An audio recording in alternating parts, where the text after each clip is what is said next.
আপনি নিপারে আমারে দিয়া দেন, আমি খাইরুলের বউ বানাবো।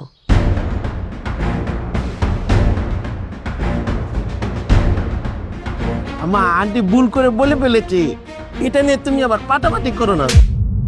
আহা বিয়ান, কি শুরু করলেন? রত্না, কি বলো তুমি? বিয়ান সাহেব, আপনি কিছু মনে করেন না। রত্না কি বলতে কি বলে ফেলেছে, আপনি এটা নিয়ে মন খারাপ করেন না, মাথায় রেখে। আন্টি, আপনাকে আমি আরেকটা মজার ঘটনা শুনাই। তোমার ঘটনা মজা হয় না। এটা মজা হবে, আপনি আমার উপর বিশ্বাস কিন্তু কি আপা, আমার ঘটনা মজা হয় না?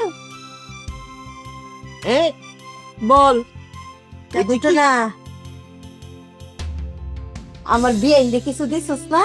হ্যাঁ আমার সই আরে সই গো, আপনি লিগি পরটা খালি পুড়ছে, ফাইজার পরীক্ষার লিগি আইতাম পারছি না।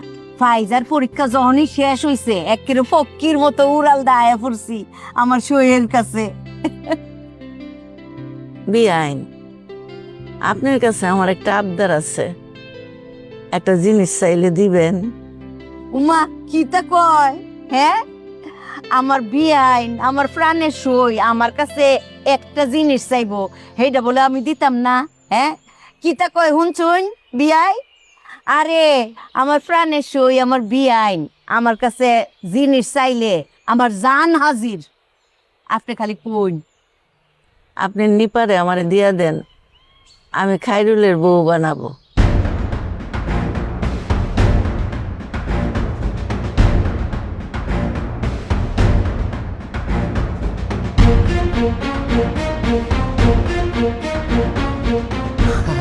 আমা আন্টি ভুল করে বলে ফেলেছি, এটা নিয়ে তুমি আবার পাটাপাটি করো না।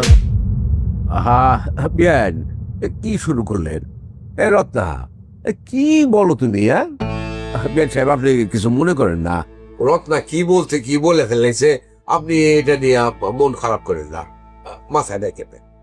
উমা বিয়াই আপনি কি তা কইন? আমার বিয়াইন আমার পরাণের সই আমার কাছে একটা জিনিস চাইছে। আমি বলছি না বিয়াইন যে আমার জানটা আপনি লিগি হাজির, একটা ঠিক কথা বলছি। আমার জান কলজা নিফা হেরে আপনি রাতে তুল্লা দিলাম। জান খায়রুল আর নিফার বিয়াত আমি রাজি। বিয়াই আপনারা যদি কোনো আপত্তি না থাকে, খায়রুলের আর নিফার বিয়াত আমি রাজি। আলহামদুলিল্লাহ। আমার তাইলে আমাকে তাপ্পর দিলা কেন? কিসের মধ্যে তুমি? বিয়াই আপনি কি